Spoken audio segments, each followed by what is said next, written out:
Hello guys, अस्सलाम वालेकुम। कैसे हैं आप सब? उम्मीद करती हूँ सब ठीक होंगे। किडनी ट्रांसप्लांट के बाद दवाई कब तक खानी होती है, रिपोर्ट्स कब करवानी होती हैं, डॉक्टर से दोबारा कब फॉलोअप करना होता है, ये सारे डाउट्स आज मैं क्लियर करूँगी आप लोगों के साथ। आज मेरी अम्मी की रिपोर्ट्स होनी थी जिसके लिए मैं चुगताई लैब चली गई हूँ। वहाँ जाके हमने सैंपल दिया। इस दफ़ा 3 महीने बाद हम रिपोर्ट्स करवा रहे थे, तो काफ़ी ज़्यादा फुल बॉडी की रिपोर्ट्स थी जिसके लिए इन्होंने ब्लड काफ़ी लिया था छोटी छोटी बॉटल्स में। ये सारी रिपोर्ट्स मैं यहाँ मेंशन कर दूँगी। कुछ स्पेसिफिक गुर्दों की होती है और बाकी फुल बॉडी की होती है, जिसमें यूरिन भी और ब्लड की भी आती है। ये 2 दिन बाद रिपोर्ट्स आ गई थी और फिर मैं अम्मी को लेके हॉस्पिटल चली गई थी। जैसे स्टार्टिंग में जब ट्रांसप्लांट होता है तो हर 1 महीने के बाद रिपोर्ट्स करवानी होती हैं, फिर 1 साल के बाद, 2 महीने बाद, और जैसे जैसे टाइम ज़्यादा होता है 3 ढाई 3 महीने के बाद रिपोर्ट्स करवानी होती हैं। और ये नेफ्रोलॉजिस्ट पहले भी गाइड करता है। जो यूरोलॉजिस्ट होता है वो सिर्फ ट्रांसप्लांट करता है 6 महीने के बाद, इसका कोई लिंक नहीं रहता। सिर्फ आपका नेफ्रोलॉजिस्ट जो गुर्दों का स्पेशलिस्ट होता है वही आपको ट्रीट करता है, ट्रांसप्लांट से पहले भी और बाद में भी। जो मेरी अम्मी का डॉक्टर है नेफ्रोलॉजिस्ट, वो डॉक्टर काशिफ है, अल शिफा इंटरनेशनल हॉस्पिटल में होते हैं और ये बहुत अच्छे हैं। हमारा इनके साथ एक्सपीरियंस बहुत अच्छा रहा है।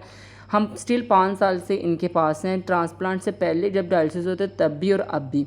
ये मैं हॉस्पिटल पहुंच गई हूँ, मैंने रिसेप्शन से पर्ची बनवाई है और फिर मैं ले गई अम्मी को असेसमेंट के लिए। असेसमेंट में ये आपका वेट चेक करते हैं, हाइट चेक करते हैं, उसके बाद बीपी चेक होता है, शुगर चेक होती है, फीवर चेक होता है, और इसके बाद आपका थोड़ा बहुत डाटा लेते हैं कि आप इन 2 ढाई महीने में हॉस्पिटलाइज तो नहीं रही हैं, कोई मसला तो नहीं बना, आपको डायरिया या वॉमिट वगैरह तो नहीं है। इसके बाद फिर हम डॉक्टर के पास चले गए हैं।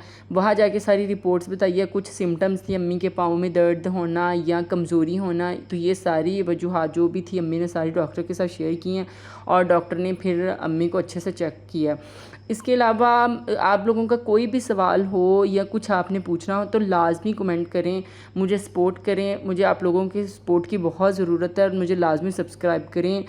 किडनी ट्रांसप्लांट पहले हमें भी ऐसा लगता था कि यार किस बंदे का होता होगा, कैसा गुजरता होगा टाइम, या मैं मिलना चाहती होती थी जब मेरी अम्मी का ट्रांसप्लांट नहीं हुआ था।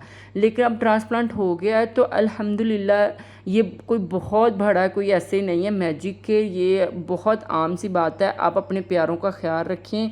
अगर तो नाउज़ुबिल्लाह पहुंच गए हैं डायलिसिस तक या गुर्दे फेल तक पहुंच गए हैं तो ज़रूर गुर्दा डोनेट करें, डायलिसिस की तकलीफ़ से बचाएं अपने प्यारों को।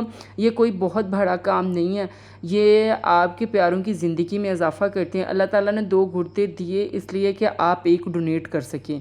तो लाजमी अपने प्यारों को बचाएं तकलीफ़ से, और जितनी अल्लाह ताला ने ज़िंदगी लिखी उसको पुरसकून बनाएं।